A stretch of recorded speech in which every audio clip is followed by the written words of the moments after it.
Hi Addie, welcome to today's lesson. This is lesson 24 and we are on page 102 of your book. And this is going to be awesome because we are going to do another really important thing that has to do with algebra. It's the multiplicative property of equality. And when you put this together with the one we did last time, the additive property and then the multiplicative property of equality, you really know like 99% of what you need to know about algebra if you can do those two things. So this one is one to really pay attention to. I'm so excited that we're going to finally do it because now we can solve all sorts of really fun algebra problems. All right, I got this meme from Zach. It's a little fuzzy, so sorry. And he said it was a little dark. So I don't know if you're going to like it or not. I'm not sure. I didn't really get it the first time. But here you see this tire that's saying, I'm just really tired all the time. And he's going to, it looks like the doctor saying, don't you mean wheelie tired? And then he kind of looks, I don't know, a little despondent there. And here's the next time you see him. Tell me if you get it. I don't know. I'm not really sure I get it. Okay, let's just jump into the math. That one's easier. All right, here we go. We're going to discuss the multiplicative property of equality. So the first thing that we are going to do is we are going to start with this true equation. Remember how we started with an equation before and we decided whether it was true or false, right? And now we're going to do something to it. So what we're going to do is we are going to multiply both sides of this equation by 3. So we have 3 times 2 on this side and 2 times 3 on this side. It doesn't really matter what order, but we're multiplying both sides of the equation. The equal sign is there. You have to do it the same thing to both sides. And then what do you get for an answer? Of course, we get 6 is equal to 6. And this is also still a true statement. So what it means, the multiplicative property of equality, is if you multiply an equation, let's see, let me start over. If you have an equation, you multiply both sides of the equation by the same number or the same thing or the same fraction, then the equation that you are going to get is going to be equivalent and it doesn't change your answer. Okay, so let's say that again. Multiplicative property of equality. You start with A, B, and C, and these are any real numbers. And if A is equal to B, then what you can do is multiply both sides of this equation, because this is basically an equation, right? Multiply it by C, and you don't change it. It's the equivalent equation right here. So it could be CA is equal to CB, that's true, or AC is equal to BC, and that is also true. So this is really cool because it's going to allow us to solve some equations. And I'll show you how we can do that. Here's another way of stating it in English, right? Not in math terms, but in more like English, what we're actually doing. If every term on both sides of an equation, okay, is multiplied or divided, because that's just the inverse operation of multiplication, right? It's kind of like if you can multiply both sides of an equation by 4, you can also multiply it by 1/4, right? Why not? Sure. And that would be the same as dividing both sides of an equation by 4. So it really doesn't matter whether you multiply or whether you divide. If you do the same thing to both sides of an equation, as long as it's not 0, then the resulting equation is going to be equivalent. And do you remember what equivalent means? It means when it's equivalent to the original equation, your solutions are going to be the same. So you can solve the equivalent equation, you're going to get the same answer. All right?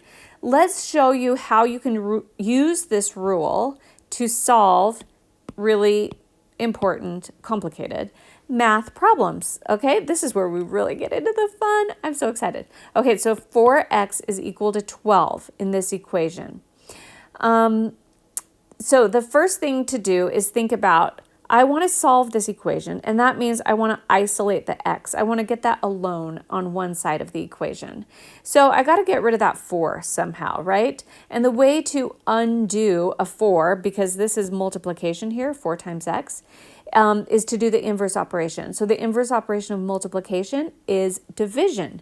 So I'm going to divide this side of the equation by 4. And if I do it to one side of the equation, I have to do it to the other side of the equation. And what happens when I do that? This is so cool. The 4's over here cancel out. And so what I'm left with is x is equal to 12 divided by 4.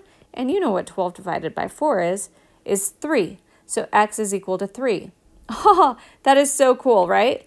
Now let me show you another way to think about these kinds of problems, because you might do it differently in your head. That's how I do it.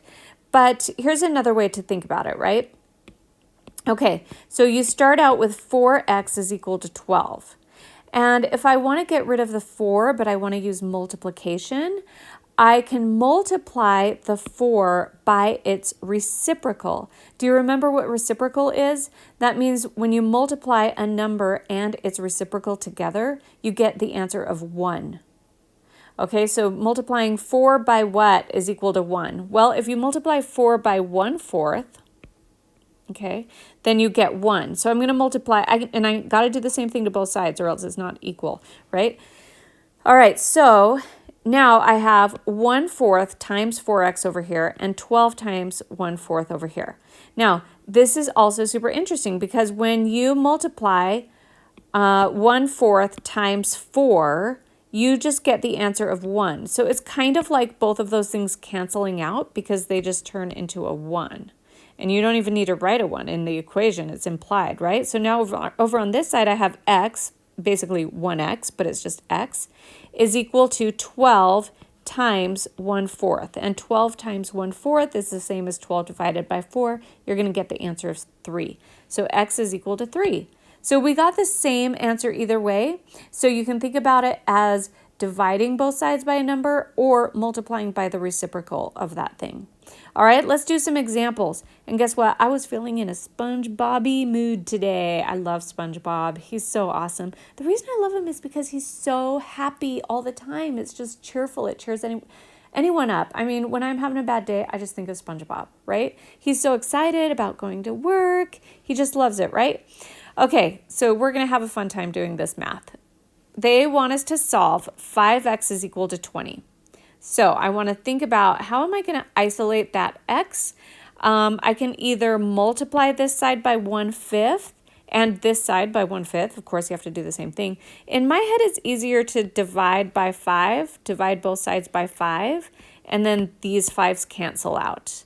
And then I have x is equal, I don't even need to write it again. X is equal to 20 divided by 5, and you can do that in your head. The answer is going to be 4. X is equal to 4, and I circle that because that's the answer. And remember that the other way to do it is equally as valid. The other way is to multiply both sides times 1/5, and then you will still get x is equal to 4. All right, so we did it both ways. Let's move on to example 24.2. Are you loving this at this point, right? SpongeBob loves that. All right, here we go. Now you know that these are going to get a little bit more complicated. I told you that the additive property of equality and the multiplicative property of equality are basically all you need to know about algebra. Like they're the two most important things to learn about algebra. But the questions are going to get trickier because now they're throwing in fractions and stuff like that, right? So these examples are going to get a little trickier, but it'll tell you everything you need to know to do the homework, okay? So I want to get this x by itself, so I want to get rid of that 2/5 somehow. How do I get rid of that? I can multiply it by its reciprocal. On this one, for me, it's easier to think about multiplying it by its reciprocal just because it's a fraction. And when I do that, you know, because you can choose any number to multiply both sides of the equation by. I mean, you could multiply it by 3 and you'll get an equivalent equation. I don't know why you would do that, but we want to multiply it by 5/2. Now, the 2's cancel out, the 5's cancel out. That's kind of how I do it in my mind because there's like a 2 on top, 2 on bottom, 5 on top, 5 on bottom. So I know they cancel out. But you can kind of think about it as it's the reciprocal. If you multiply it together, you get the number 1. And then you just have 1x on that side, right? All right, so now I've got x is equal to 7. I'm going to write it like 7/1. Because I'm multiplying fractions, and that's easier for my brain. But this 7 here is the same as 7/1. All right, now you remember how to multiply fractions. You just multiply the numerators straight across. So I get 7 times 5 is 35. And then you multiply the denominators straight across. So 1 times 2 is equal to 2. And they prefer for this book if you leave this in a fraction like that. Some people might change it to a mixed fraction because you can divide 35 divided by 2 and you'll get actually 17 and a half or something like that. But if you leave it like that, then you can work with that answer if there's like a part B to the question. So just leave it like that, and that's an equivalent answer. But if you see an answer like in the answer book, like 17 and a half, that's actually equivalent to this. All right, let's jump into the next example, 24.3. They want us to solve this. 2 1/4 times x is equal to 3. Now it's getting a little bit more complicated here because we've got a mixed number. Now you could do this a couple ways. You could change this to an improper fraction. That for me is easier, so let's just do that. Let's do 4 times 2 is 8, add 1. So we can change this to 9 over 4, and that's totally equivalent. Now, how would I solve this problem? I multiply this by its reciprocal. Then I got to do it to the other side.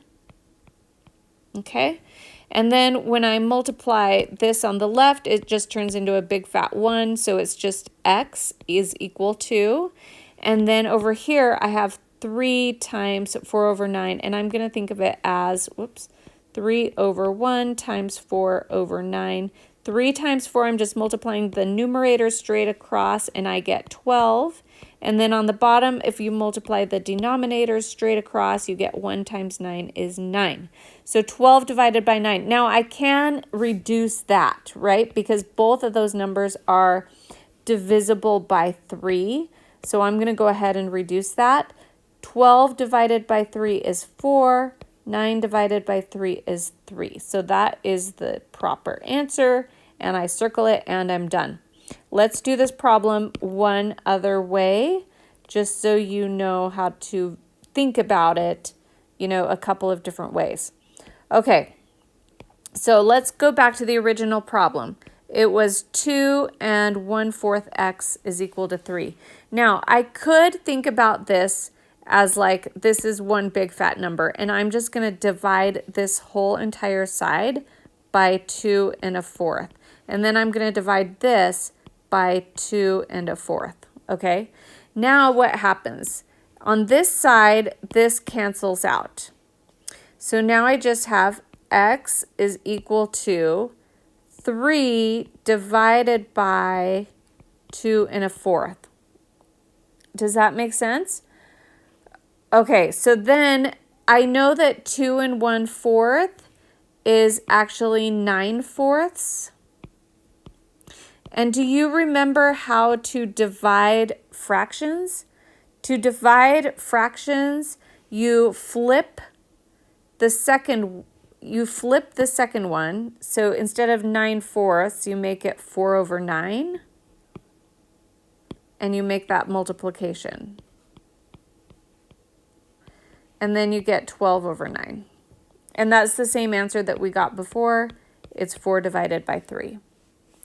All right, super easy, right? Well, let's make it more complicated just to confuse you and SpongeBob here. Let's do this one. This one looks a little different, right? Because it's set up as division over here, or it's set up as a fraction, but you're solving only for the numerator. So that's kind of interesting. And then you have x over 3 is equal to 9. Now, you could probably do that in your head and think what number divided by 3 is going to be equal to 9, and then you'll figure out that it's 27. But if it were more complicated, you wouldn't be able to do it in your head, so you still have to know the process, right? On this one, I'm thinking, I want to get the x by itself, so what I really need to do is get rid of that 3. This is divided by 3. The inverse operation of that is to multiply. So I'm going to multiply by 3. And you can also think of it as 3 over 1, right? That might be easier to think about it that way. But I've got to do the same thing to both sides. So I have to multiply the other side by 3. Okay, now if I did this properly, Then these 3's cancel out, and I have x is equal to 9 times 3, which is 27, and that is the final answer. Sweet, right? Easy peasy. Man, we're getting this. Let's do the very last example, and it's example 24.5, but there's a part A and a part B. So it's not really the last example. There's a bonus example in there. All right, we're going to start with example 24.5.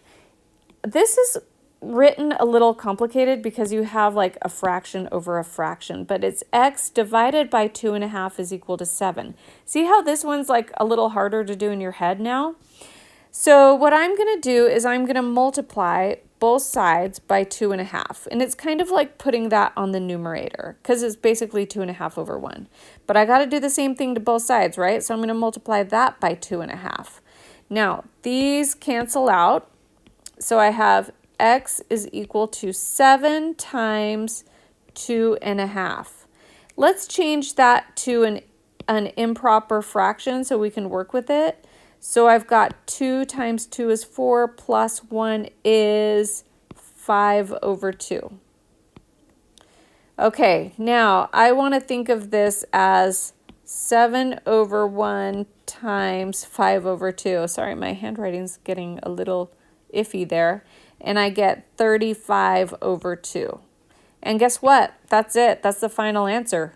Oh yeah. All right. One more. The bonus example, part B to that problem, is kind of similar. You know, you're solving for p this time. Doesn't matter what the variable is. You're going to solve for it. And then we're dividing it by a fraction, but we also have a fraction over there. But it doesn't matter. Process is the same. I want to isolate the p. That sounded like a weird sentence, but we're going to isolate the p. All right, so I want to make this cancel out somehow. I have 3 over 2 on the denominator. Actually, I can see why this is tricky because you would be tempted to multiply it by the reciprocal, which you can't do here. You can divide you would be dividing by the reciprocal, but what I want to do is I want to think of this as one big fat number. I want that big fat number to go away. So I'm going to put that same number on the top, just 3 over 2 on the top, multiply it there. Got to do the same to both sides, so multiply this by 3 over 2. Okay, these cancel out. Okay, so then I'm left with p is equal to 4 1/3 times 3 over 2. Okay, let's change this to an improper fraction. 3 times 4 is 12. We're going to add 1 to it, 13 over 3. And then we just multiply it straight across. So the numerator's 13 times 3. Oh, you know what we can do? Oh, this is so cool. You know what we can do? Check this out. We don't have to do that hard multiplication. Check it out. You've got a 3 on the top and a 3 on the bottom. So guess what we can do? We can simplify that. Let's get rid of it, make them ones. It's basically kind of like the 3's canceling out. So if you multiply straight across now, you don't even need a calculator. It's just 13 over 2. Man, that was awesome. That's the final answer. And guess what? We are done, baby. See you later, Addie. Have a great day. Love ya. Bye.